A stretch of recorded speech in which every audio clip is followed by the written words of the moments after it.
Welcome to the Cheap Beer Corner, where I get to make Matt drink cheap beer. Or in this case, cheap craft beer. What? I know. It seems antithetical, but it's gonna work because, I mean, Yuengling.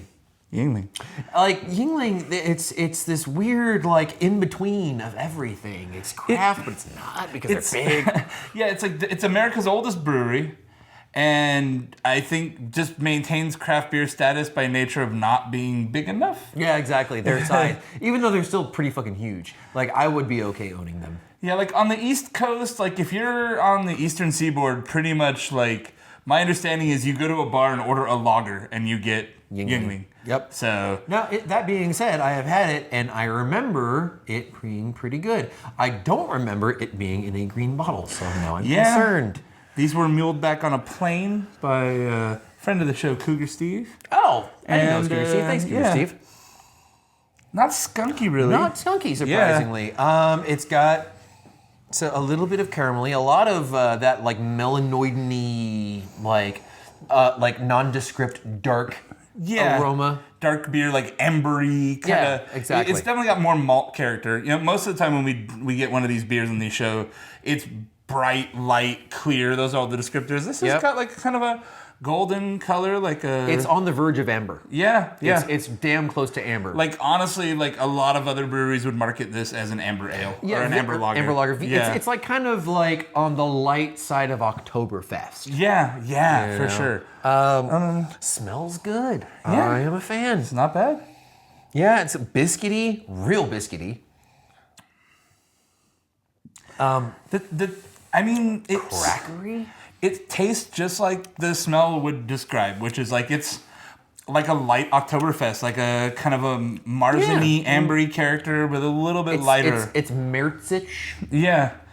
It's I think it's probably very German influenced. Yeah, Yuengling seems like a very German name. This is a 2-liter beer if I've ever had one. Yeah, I could chug 2 liters of this. What's the fucking ABV on this? It's does not say. It's low enough that they don't say, so probably 5%. Just to keep it like true cheap beer corner, doesn't say.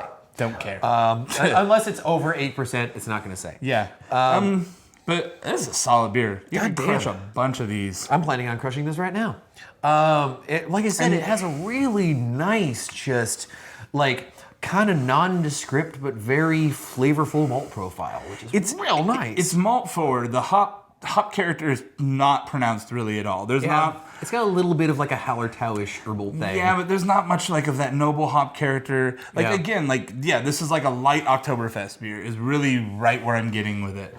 But I mean, again, like an Oktoberfest, like I could fill a dimpled liter mug and just have a grand old time drinking a bunch of this. Yeah, this definitely makes me want to fill dimples. I mean, I guess that's why as fill dimples. I'm like, I really don't know where I was going with that either. Give him the old dimple filler, the Matt Becker special. It's like, hey, baby, you know I can fill your dimples, right? I got some spackle on the back. I'll have them filled like you've never believed. But yeah, I'm enjoying the shit out of this, especially after some of like the train wrecks that we've had this session. Like, wow. I can see why people who I know from back east are like, you know, writing letters to their folks back home, like can you send me a 6-pack of that? Because it's just a good, like, you don't really duplicate the character of this. It's got kind of an identity, you know? Yeah, it's a thing. And like they don't just make the Yuengling Lager, right? Don't they make like a Yuengling like light? Yeah, they have a light, they have a porter. They actually make a black and tan, which I think is the porter and the lager mixed.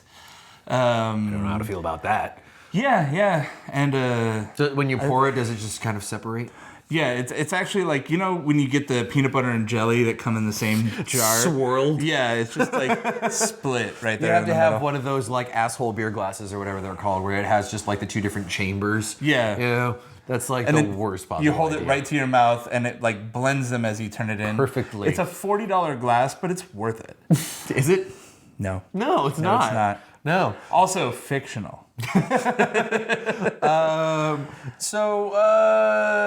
Yuengling. I mean, they've been around 200 plus years for a reason, man. This is some good damn beer. Mm-hmm. So, Yuengling, drink the fuck out of it.